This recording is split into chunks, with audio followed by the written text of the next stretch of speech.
or what Kant has ever said. So the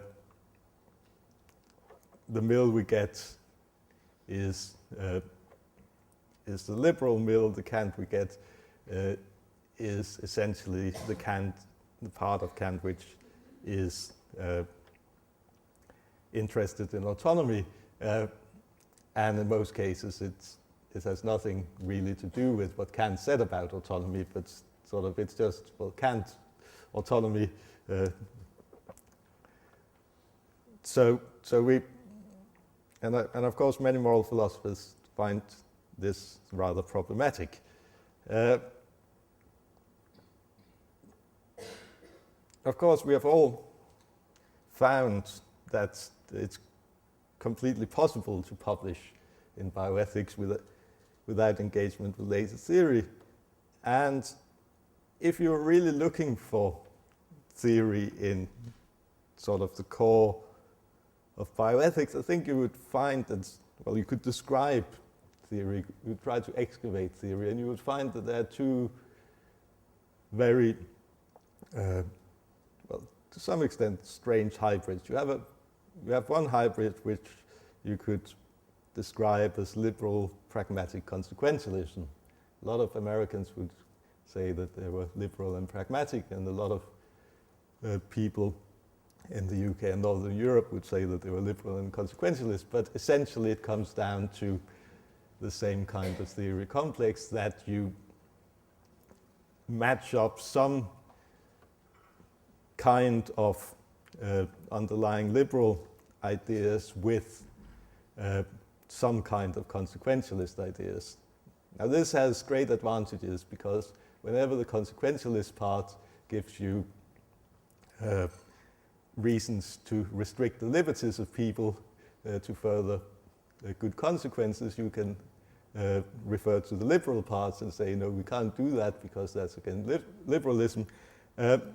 And whenever your liberal ideas become slightly too liberal for your own mind, you can apply consequentialist reasoning and say, well, no, you have all of these obligations for the good.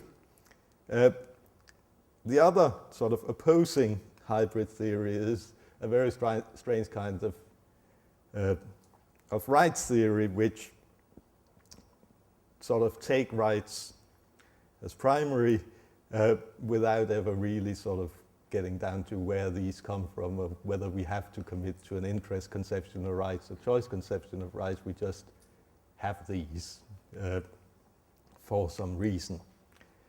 Now, and on the side of moral philosophy, of course, there's again been a move towards moral philosophers being more interested not in the practical issues, but in issues of what it actually is we're doing when we're discussing moral philosophy. There's been a rise in the view that essentially the right, well, a re-emergence of sort of versions of the Mackey view, that what moral talk is really, or how we should best explain it, is by an error theory. We're simply mistaken about what it is we're doing when we say that people morally ought to do something. Now, of course, this would be very difficult to integrate in bioethics, at least for those people who want to claim that they say something substantial about practical issues. Now, is it a problem if theory has disappeared from bioethics? Well, you could claim it's not a problem. Bioethics has, by and large, been successful without theory, and it's probably unlikely to hamper the continued success of bioethics as a practical discipline. If there is any kind of sort of bioethical core competence that, for instance, leads people to think that clinical bioethics in hospitals is a good thing, it is probably not an in-depth knowledge of the latest prioritarian moral theories. And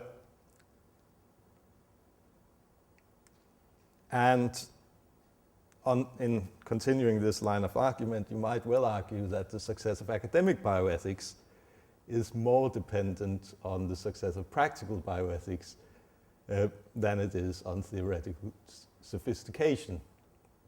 The reason to have large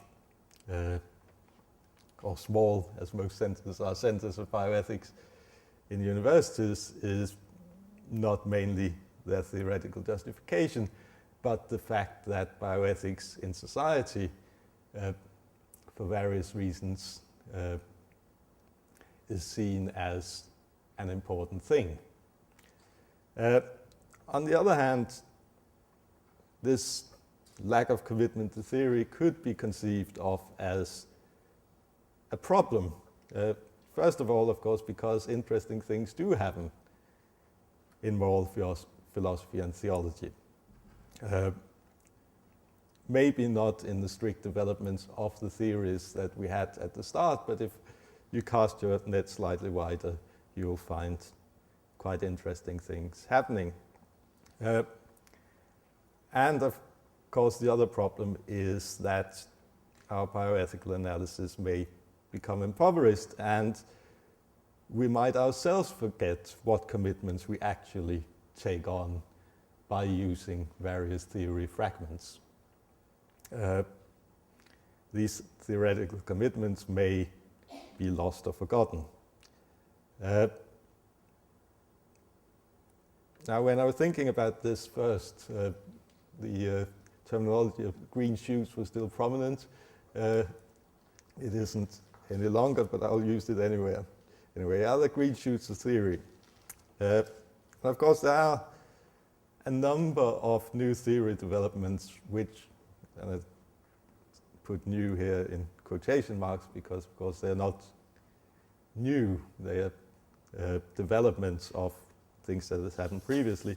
But there are a number of new theories trying to come to the bioethical table. Feminist theory probably being the most prominent in global ethics, which someone else is going to talk about. Of course, a lot of things are happening in the way we theorize justice and equality, even within consequentialist theories. And there are also developments in what people call the new natural law theory, an attempt to revitalize traditional natural law theory. And we will find that all of these do play some role in various areas of bioethics.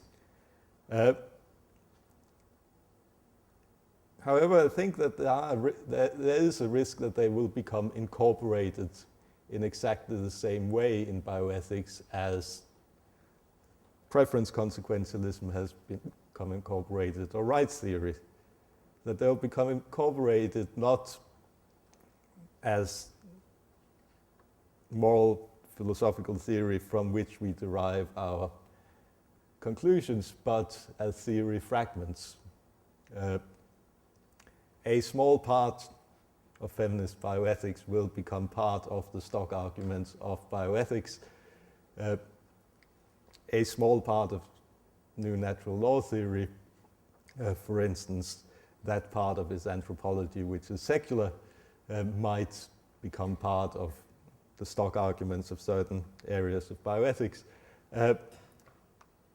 without really any engagement with the commitments that come with that anthropology, or the commitments that come with the various forms of feminist theorizing, or the various forms of theorizing about justice and equality. So my fear is that even though we have interesting theoretical developments, they will be incorporated into bioethics in a problematic way. The final thing I just want to say something about briefly is, do we need to understand the history of bioethics to do it? Do we all need to buy Bob Baker's magisterial works, and this was not meant ironically but truly, about the history of bioethics. And again, I think that there are two possible answers. The one is that we do not need to understand the history except insofar as required by academic conventions concerning fair referencing. So you do need to understand the history well enough to know that you are not the first person who have said anything, who have said something about human cloning. There were some people who actually discussed this seriously in the 1960s, using arguments which are fairly similar than yours. And it is your academic duty to reference them fairly. Now, this is a fairly minimal point. Maybe we need to know slightly more about the history of method of bioethics. Because I think, first of all, history may tell us something about what are the conditions for success or failure of various parts of bioethics. And in these times of austerity, of course, that might be something which would be interesting to know. I think we might also learn